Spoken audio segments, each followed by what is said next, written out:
Welcome to the debate. Today we are exploring something that I think perfectly illustrates the tension at the very heart of global politics. You know, when architects design a skyscraper in a highly active seismic zone, they don't make the structure perfectly rigid. Right, they build in those massive dampers. Exactly. Heavy pendulums, flexible joints. The building survives the earthquake precisely because it is designed to sway. It absorbs the shock rather than trying to resist it with pure unyielding mass. Yeah, because if you pour a massive concrete structure to be absolutely inflexible, it might look impenetrable on a calm Tuesday, but the moment the tectonic plates actually shift, that concrete just shatters. It snaps. It snaps, and the whole edifice comes crashing down. So the true resilience is actually in its accommodation. But when we look at the architecture of international relations, especially during a geopolitical crisis like the one we are analyzing today regarding a hypothetical military intervention in Venezuela, the instinct is often the exact opposite. Oh, absolutely. Suddenly, everybody wants the inflexible concrete. Leaders want the absolute, uncompromising projection of overwhelming force. Right, because, well, in the middle of a fast-moving crisis, flexibility looks uncomfortably like hesitation, and hesitation looks like vulnerability. Today, we are unpacking a really profound framework from the text Clash of Ideologies, the Venezuela debate. It sets up this theoretical clash between two radically different paradigms. Yeah, the institutionalist, restraint-focused philosophy personified by Barack Obama in the text set, directly against the unabashed, force-driven realism of Muammar Gaddafi. It's a fantastic lens. It really is. It strips away all the usual diplomatic pleasantries. The fundamental question we are wrestling with is whether true global leadership is defined by restraint, diplomacy, and international law, or by the bold, unapologetic projection of force. Right, looking at the undeniable, naked reality of global power dynamics. Without the polite spin we usually get in press briefings. Exactly. So coming at this from the institutionalist perspective, the Obama model, I look at any unilateral military invasion and see something that fundamentally undermines the entire global architecture. The international system is incredibly delicate. It relies almost entirely on this mutually agreed upon fiction that borders matter and that national sovereignty is a protected right. When a superpower crosses those borders, it doesn't just destabilize Caracas. It degrades the rules that keep the rest of the world from descending into a free-for-all. Well, I come at it from a different way, and I think a lot of people hearing that defense of international law might think it sounds, incredibly idealized. The Gaddafi perspective forces us to look at the world not as we wish it to be, but as it actually operates on the ground. But the rules are what keep us grounded. Are they, though? You talk about sovereignty like it's a law of physics. It's not. The realist view is that sovereignty is just a convenient legal fiction. Great powers have routinely violated it for decades whenever it suited their strategic interests. I don't think it is hypocrisy to try and uphold a standard, even if we've fallen short before. But to suddenly clutch our pearls and invoke international law only when it restrains an action we happen to disagree with, that is just institutional hypocrisy. Well, if you abandon the standard entirely, what are you actually left with? Power without responsibility inevitably leads to chaos. Sure, but Wait, let me just finish this point. If you escalate a situation like Venezuela through unilateral military force as a first instinct, you destroy the region, you harm civilians, and ultimately you isolate yourself. Action must be the absolute last resort. But see, hesitation causes leaders to lose control of the narrative. The text points to the decisive actions of leaders who understand that you cannot hide behind the polite speeches of the UN. The undeniable reality of geopolitics is that military action is the baseline. The baseline of reality? Yes. The strong shape the world. The weak complain about it. It might sound cruel to the institutionalists, right? But if you hold the power, you should feel proud to wield it to secure your nation's interests. That unapologetic control is the engine of human history. It is incredibly stark, but I would argue that true sustainable leadership builds alliances. Force without legitimacy inherently isolates you. Think of global power like a financial market. Okay, a financial market? Right. In a market, fear can absolutely create temporary spikes in compliance. If there is a sudden panic, actors fall in line. You can command behavior in the short term, but lasting stability requires the currency of respect and trust. I see where you're going with this. If you bankrupt that trust by invading whenever you feel like it, your geopolitical currency becomes worthless. Nobody will trade with you, literally or diplomatically, unless you have a gun to their head. I'm sorry, but I just don't buy that. Let me tell you why your financial market analogy actually proves the realist point. Let's dig into that mechanism. What actually underpins a fiat currency? Well, the faith of the... Ultimately, it is the coercive capacity of the issuing state. The trust you're talking about isn't altruistic goodwill. It is the implicit understanding that the central bank, backed by the state's monopoly on violence, will enforce the rules. But that's a very reductionist view of... The Gaddafi argument addresses this perfectly. He laughs at the idea of alliances built on mutual respect. Alliances exist only as long as they are mathematically useful to the parties involved. You argue the world follows kindness. I counter that the world follows force. I see why you think that. But let me give you a different perspective on how fear operates practically over time. Fear is notoriously temporary, and honestly, it is exhausting to maintain. Is it? Yes, absolutely. The Obama perspective highlights that fear requires constant escalation. If you rule by fear, the moment you show a sliver of weakness, those alliances built on coercion instantly collapse. We've seen this repeatedly throughout history. Well, you win the immediate battle. But you lose the cooperative framework necessary to tackle massive transnational issues, like global supply chains or regional economic collapse.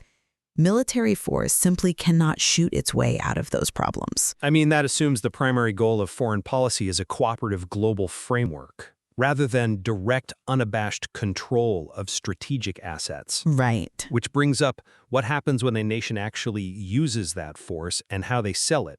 The source material presents a devastating critique of the democracy justification used for interventions like the one proposed for Venezuela. Meaning the idea that we invade to liberate? Exactly. In this context, democracy is merely a buzzword, a palatable marketing term powerful nations use to launder their strategic interests. So it's just cover. Yes. They fund a local opposition, highlight human rights abuses, and declare the regime illegitimate. But bombs do not bring freedom. They bring control. This is about power and strategy. The Gaddafi perspective argues that a leader who unapologetically uses force is at least being honest about the nature of the game. That's an interesting point.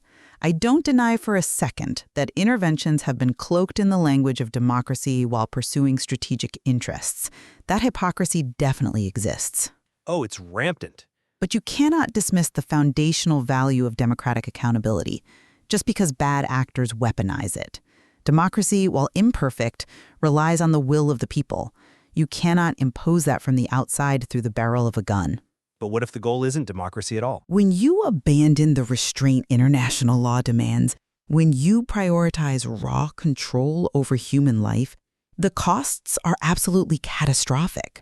Well, we need to define catastrophic, because in a realist paradigm, disruption isn't necessarily a catastrophe if it achieves the strategic objective. It is catastrophic for the people actually living inside the theater of your strategic game. It's not just rearranging pieces on a board. Fair, but I look at military intervention like aggressive chemotherapy. You might eradicate the immediate tumor, the hostile regime, but you completely obliterate the patient's immune system. You destroy the economic infrastructure and create cross-border instability. But sometimes the tumor kills the patient anyway. The Obama argument asks the essential question, at what cost? If your definition of winning involves a devastated country that requires $1 trillion occupation just to maintain basic security, that is not a victory. That is a catastrophic failure of strategic vision. Have you considered the alternative cost of inaction? You frame restraint as inherently harm-reducing, but leaving a deeply destabilizing regime in place, allowing an economic collapse to fester naturally, also costs lives.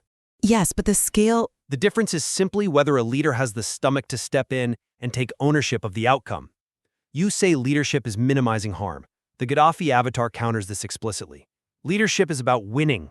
Winning at any cost? History doesn't remember the cautious. It remembers the bold. The leaders who shape epics are the ones willing to proudly apply force to direct the course of events rather than passively observing a crisis. I'm not convinced by that line of reasoning, mostly because it completely ignores the long-term consequences of that so-called boldness. How so? Let's look at the verdict of history, which our source material really wrestles with. History does not just remember the bold. History remembers the consequences of the bold. The legacy of an intervention is defined by its decades-long aftermath. From a realist perspective, the initial victory secures the territory. The aftermath is just management. The aftermath is everything. If we accept your premise that strong nations should simply take what they want through raw military power, we invite an endless, cyclical state of conflict. But conflict. We abandon the entire post-World War II order explicitly designed to prevent this? The text issues a profound warning here. Unchecked power is chaos disguised as strength. I have to ask you, how does normalizing endless conflict serve any nation's interests? I come at it differently, because your question assumes the current system is somehow peaceful. The stark reality is that conflict is already endless. Look around the globe right now. There's a difference between proxy wars and total collapse, though. Is there? The conflict is a constant. The only variable that matters is who controls it. People hear endless conflict and think it sounds terrifying, but look at the alternative, a multipolar world. Meaning several big powers competing? Right, and no single boss. That breeds chaos, because everyone is testing the fences. When a dominant superpower decisively takes control, that is not chaos. That is the imposition of order through superior force. So you're calling it active management of the global hierarchy. Exactly. Therefore, the restraint you champion is not a virtue. As the text states, restraint is simply weakness disguised as wisdom. Weakness disguised as wisdom. It's highly provocative, I will give you that. But it relies on a fundamental misunderstanding of what strength actually is and what discipline requires. Go on. Strength is not giving in to every aggressive impulse just because you have the physical capacity to do so. True discipline is possessing the absolute capacity for violence, but possessing the wisdom to withhold it. Until it's necessary. Right. Success built purely on fear and force is incredibly fragile because it requires 100% compliance, 100% of the time. The moment the fist unclenches, the entire system fractures. Real strength is restraint. But that definition of discipline only works if everyone else is playing by the same rules. Well, that's why we build international institutions. But if you withhold your force out of a sense of institutional restraint, an adversarial power who doesn't care about your discipline will simply step into the void. Geopolitics absolutely abhors a vacuum. You think they'll just take over? Prioritizing politeness over actual physical control hands influence on a silver platter to those willing to act boldly. Someone else playing by the Gaddafi rules of force will step into that void. As we draw this discussion to a close, I want to summarize where the institutionalist, Obama-aligned perspective leaves us. My position remains that power exercised without legitimacy is inherently self-defeating. Even if it achieves the short-term goal? Yes, because you might conquer the territory, but you destroy the very regional stability you claim to be seeking. Success built on fear is fragile. True enduring strength lies in diplomatic restraint and in deeply understanding the generational costs of war. And my summary, drawing on the Gaddafi-aligned perspective, is that the world operates on power, not on paper agreements. Sovereignty and international law are fictions, maintained by the strong. Until they need to break them. Right, to secure their own interests. We live in an undeniably chaotic world where competition is the baseline. In such a world, hesitation is dangerous. Decisive action and the willingness to unapologetically project force are the only actual guarantors of security. We have clearly illuminated a profound divide here today, but I think there is a highly significant point of convergence between our perspectives. Oh, definitely. Both sides implicitly agree on one fundamental truth from the source material. The stakes of military intervention are absolute. Absolutely. Whether you view it as a catastrophic disruption of norms or as a pragmatic exercise of statecraft, neither of us views it as trivial. The philosophy a leader chooses will irrevocably shape the landscape for generations. There is no middle ground, and there are no takebacks when the orders to cross a border are finally given. It brings us right back to our opening thought, that skyscraper built directly on the fault line. Do we survive the coming tremors by engineering our global systems with flexibility and restraint, absorbing shock through diplomacy? Or do we survive by pouring more inflexible concrete, relying on the sheer, unyielding mass of military force to hold the structure together against the pressure? It is a question that defines not just the fate of a nation like Venezuela, but the future of global leadership itself.